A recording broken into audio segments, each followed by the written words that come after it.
Good evening and welcome to Poland Daily. I'm Natalia Moczulska and this is the news. Day 307 of the Russian invasion of Ukraine. According to experts of the U.S. Institute for the Study of War, near the town of Bakhmut, the Russians are getting weaker and weaker, and decisive clashes for this section of the front may soon occur. Ukrainian President Volodymyr Zelensky delivered an address to the Supreme Council in which he outlined the country's internal and international situation. According to Ukrainian intelligence findings, the Russians may launch another offensive next year. President Volodymyr Zelensky continually appeals for military assistance. I spoke with Italian Prime Minister Giorgia Meloni today and thanked her for the assistance received so far. Right now, we are agreeing on the delivery of air defense systems. Much depends on the approaching spring. We have underestimated the threats occurring in the winter. But now we are setting further security and defense goals. Despite increasing the number of their units in southern Ukraine, the Russians have been unable to break the front line near Bakhmut for weeks. Institute for the Study of War experts compare the situation in this section to that in the Kherson region, when Russian forces were running out of resources.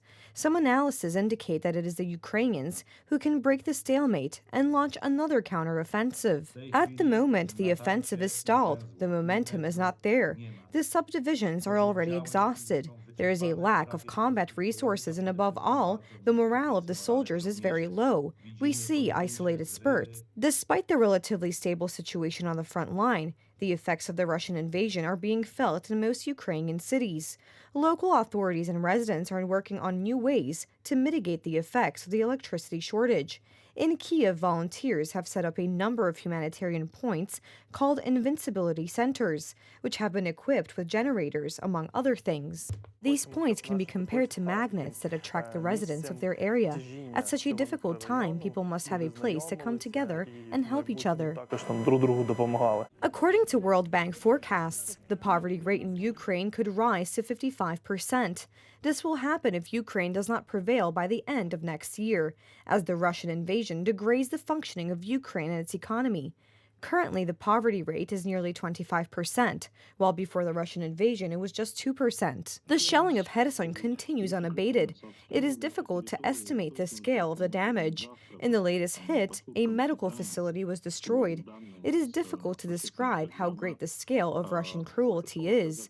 What is happening in Ukraine are blatant terrorist acts. Meanwhile, the occupation authorities in the Luhansk region are trying to consolidate the Kremlin's control over the area. According to administrative units working with Kiev, forced indoctrination of residents is currently being carried out in the region. In the Luhansk region, the forced process of granting Russian citizenship to children who have not yet reached the age of 14 has begun. To do so, one of the parents must have a Russian Federation passport.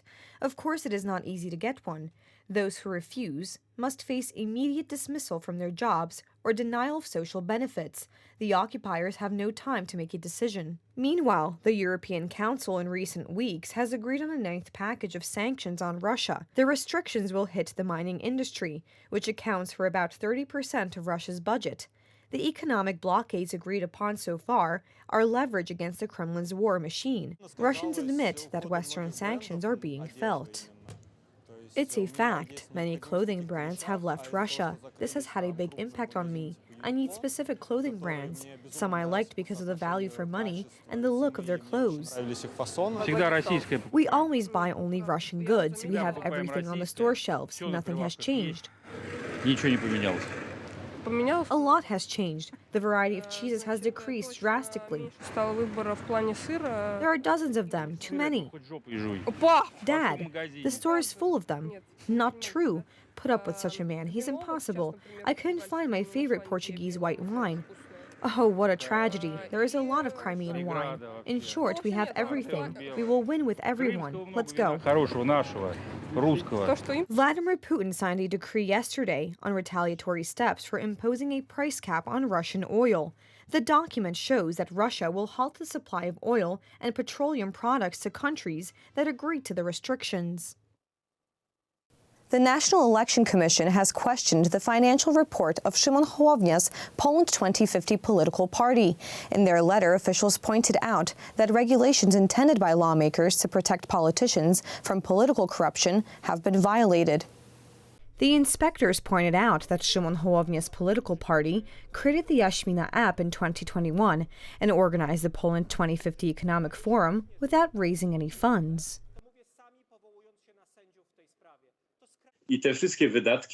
All these expenses were carried out in a foundation that was established by Szymon Hołownia for 1,000 zloty. In 2-3 years, this foundation had proceeds, first 3 million and then 5, almost 6 million zloty. Based on Article 38A, Paragraph 2, Item 7 of the Law on Political Parties, the report of the Poland 2050 party by Szymon Hołownia could not be accepted and had to be rejected. This is because the acceptance by a political party of non-monetary values from an unauthorized source constitutes a violation of the mandatory provisions of the law. According to Polish law, funds can only be transferred to political party accounts by private individuals. The maximum amount that can be deposited in a year is 15 times the minimum wage. The National Electoral Commission notes that openness of political party financing is an element of the proper functioning of the democratic system. Any company or foundation or entity can be financed with outside money, such as foreign money, which in turn is bad for political parties and any party system of any country, because it immediately raises suspicions that someone out there, some service, could be funding that party. Szymon Hołownia's political party can appeal the National Electoral Commission's decision by filing a complaint with the Supreme Court. We will challenge the National Electoral Commission's resolution, all the more so because how can you legally conduct political activity as a political party without being a registered political party? I remind you that the registration of the political party Polska 2050 became final in the spring of 2022. Only then could we set up bank accounts and raise funds for the account. Representatives of Poland 2050 argue that the political party made every effort to operate in accordance with the law in the 19 months between its formation and the acquisition of the ability to actually operate after the registration became legally valid and the bank account became operational. This is another question that needs to be answered. How could the political party function without a bank account? It cannot be that politicians in the Polish parliament function within the framework of political grouping and you don't know where it gets its money from, because that's dangerous for the nation, and that must be understood by those who say it's some form of attack by the government. Szymon Hołownia's party is not the only one whose report was rejected this year. The National Electoral Commission rejected Solidarna Polska's report in August, but the matter was quickly cleared up. This also shows that the National Electoral Commission is acting with integrity. This case of Solidarna Polska shows that it doesn't matter whether the party is in the ruling system or in the opposition, and that's a good thing because it gives us full confidence in the National Electoral Commission. A year ago, the National Electoral Commission rejected the financial report from the presidential campaign period of Szymon Hołownia's committee. The reason cited was the acceptance of funds with a total value of more than 200,000 zloty, which occurred in violation of regulations. And finally, 4 days before the famous ball drop, the new Waterford crystal triangles were installed onto the New Year's Eve ball in New York City's Times Square. 192 of the 2,688 Waterford crystal triangles on the ball were replaced. These 192 new crystals represent the 2023 theme of the gift of love. In fact, this is the 10th year of Greatest Gifts crystal collections, and it will be joined with 9 other designs of the past 9 years, including last year's Gift of Wisdom. Irish craftsmen at Waterford make these crystals by hand every year for this special occasion.